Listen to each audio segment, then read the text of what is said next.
In this part, we want to think a bit more about understanding your regulation skills as a neurodivergent parent. And we take you through some of those experiences of being well regulated and also being dysregulated as well.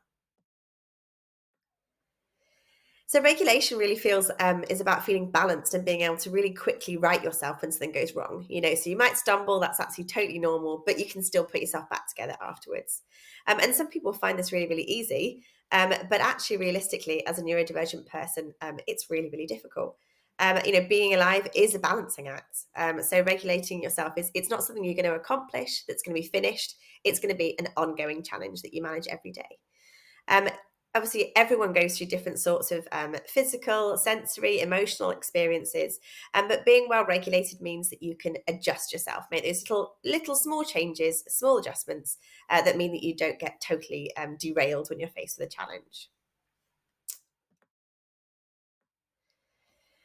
I like to imagine regulation as like a sort of a seesaw. So there's obviously loads and loads of different demands and experiences that you have, and you need to be able to balance them all the time. It's a continual balancing act.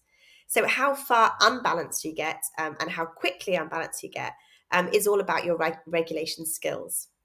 So when you're actually feeling really, really well balanced, you can be just the best possible version of yourself. That's when you're going to be inspired and be able to achieve your biggest achievements will be when you're the most regulated. But obviously, probably that's not going to be you all of the time. That's people are different at different times, and that's absolutely fine. The more unbalanced you get, the more that you're actually going to struggle. So if you get a little bit unbalanced, perhaps you're pretty calm and engaged and regulated. Maybe if it's a bit harder, then you're struggling to manage a little bit. You're getting overwhelmed, and then perhaps it gets even harder for you. You get that sort of extreme dysregulation.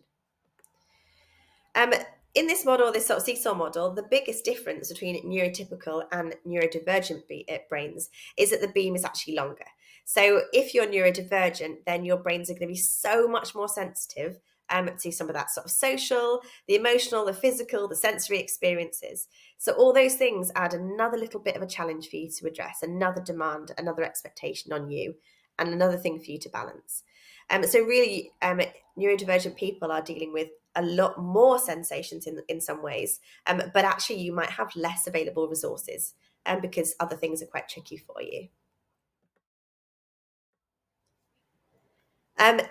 Everyone experiences demands. That's totally normal to feel like there are different challenges. This is part of everyday experience. You don't manage to catch the bus you meant to, you forget something, you disorganized, something made you more irritated than you expected. All these things are just typical demands that you might be experiencing in balance. And so when you experience that stress, it might make things a little bit trickier for you to regulate. For example, something bigger happens, like you might experience a loss, you might lose your job, you might fall out with somebody, and that might dysregulate people further. So when you have your own neurodivergent brain, then it's such a longer beam. You've got so many more things that you should be balancing all the time. And so something that feels really, really small and maybe insignificant, like a little irritation for somebody else, for you with your neurodivergent brain, you're just balancing so many more sensations that it's easy for these things to get really, really quickly overwhelming and get you dysregulated much, much, much more quickly, much more frequently, much more severely.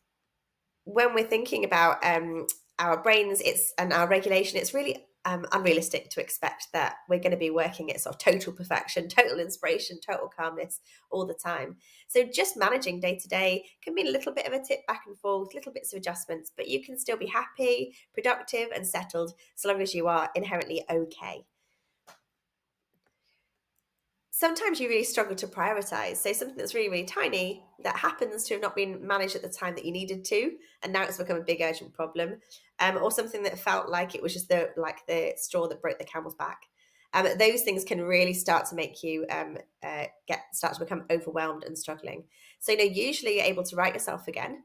And other times, you might be feeling really sensitive, and so actually on that day you're rocking back and forth between just about managing or getting really, really overwhelmed and struggling. And sometimes you realize that you're just not coping at all. You get just tipped way too far, and then you fall into that really moment of really extreme dysregulation. And in this way, that a longer beam for a neurodivergent person means that you can hit that really, really extreme level in a way that a neurotypical brain doesn't tend to. And when that happens, it can be really scary and really confusing. And it can be really, really hard to right yourself again and bring yourself back into balance when you're at that extreme dysregulation level. So in this worksheet task, we really invite you to really reflect on your own regulation and how well balanced you are, and where are you on a normal day, and how quickly and frequently and severely you're struggling with that dysregulation as well. So that's something we'd like you to reflect on so that you can learn a bit more about yourself and your regulation abilities.